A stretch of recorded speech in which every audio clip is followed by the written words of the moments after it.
तमाम चीजें भी हैं इनके सर, ये गद्दार वाली बात। हालांकि देखिए लोकसभा में एक अलग चीज हमेशा ये कहा जाता है, लोकसभा चुनाव अलग, विधानसभा चुनाव अलग, तो कहीं ना कहीं असली लड़ाई जो एक असली नकली या गद्दार कौन है नहीं है, और ऊपर से वो फैमिली पॉलिटिक्स जिसकी बात अभी खुद संजीव जी भी कर रहे थे, उसकी भी कहीं ना कहीं ये एक टेस्ट है। नहीं है, बिल्कुल है, और खास करके महाराष्ट्र में तो ज़्यादा ही है।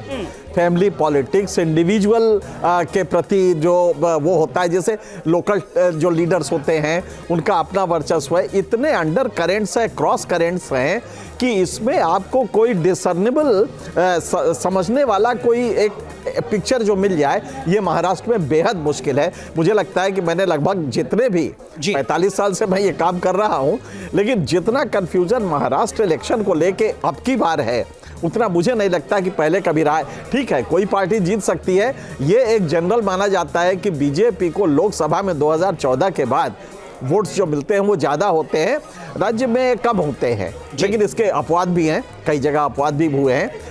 महाराष्ट्र में हमें लगता है कि महाराष्ट्र और झारखंड दोनों में कि बीजेपी का लोकसभा के मुकाबले पोल परसेंटेज कम होगा। अब सवाल ये है कि वो जाएगा कहाँ, वो किस तरफ जाएगा, और तब रोल आता है कि क्या अजीत पवार या इस तरह के जो फॉर्मेशंस है वो उसको कैश कराए, शरद पवार या इस तरह के फॉर्मेशंस कैश कराएंगे, या एक दिक्कत जो हो रही है वो कांग्रेस का अपना कैडर स्ट्रक्चर ना होने की वजह से उसको नुकसान हो रहा है। आपने कैश की बात की तो मुझे वो कैश कांड याद आ गया, क्योंकि ये कहा जा रहा है कि दरअसल ये जानती थी कहीं ना कहीं बीजेपी, ये भांप रही थी लोकसभा चुनाव के नतीजों को देखते हुए, यही कारण है कि वो कैश कांड सामने आया। बिल्कुल, लेकिन संजीव सर हमारे साथ हैं। संजीव सर, चूंकि अजीत पवार की बात हो रही है, क्या आपको लगता है कि अजीत पवार की जो एंट्री है अलग पॉलिटिकल पार्टी के तौर पर, वो काफी दिलचस्प है? शरद पवार की पार्टी का 17% का जो वोट था वो उसको घटाकर 10% पर लिया है 2024 के लोकसभा चुनाव में, और खुद भी 5 से 6% वोट हासिल किए, डेंट पहुंचाया उन्होंने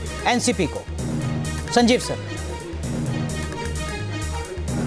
नहीं, देखिए डेफिनेटली बहुत लंबे समय से शरद पवार अजीत पवार को ही कल्टीवेट कर रहे थे, वही उनके, चाहे सुप्रिया उनकी बेटी थी, लेकिन राजनीतिक उत्तराधिकारी एक तरह से, और राज्य के स्तर पे वो अजीत पवार को डेवलप किया जा रहा था शुरू से। सुप्रिया की भूमिका ज़्यादा दिल्ली में केंद्र की राजनीति में देखी जा रही थी, ऐसा उनका पावर डिवीजन हो गया था। तो शरद पवार के लिए बहुत ही बड़ा झटका था अजीत पवार का साथ छोड़ना, और जनता ने भी उसको बहुत बड़े धोखे या विश्वासघात की तरह लिया। मतलब जनता के गले नहीं उतरा वो समीकरण, और उसका परिणाम अजीत पवार को लोकसभा चुनावों में काफी हद तक भुगतना पड़ा।